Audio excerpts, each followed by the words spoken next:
everybody, so today I'm going to show you how I adjust an actual hip joint. So there's a couple little areas that make up the hip. You have sort of like your lumbosacral area, right, where that goes into the SI, which is part of where people reference their hip in this area of the spine.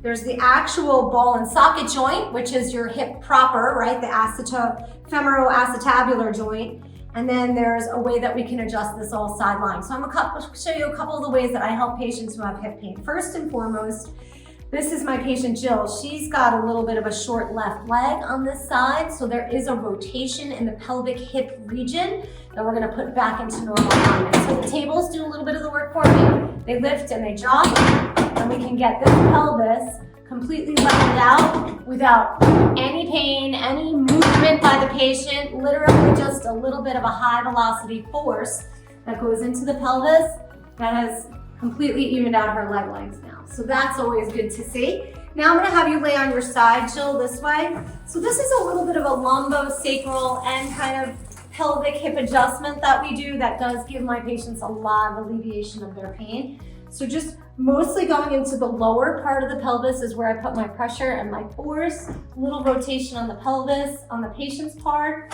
and then just a little drop that kind of helps get that back into normal alignment.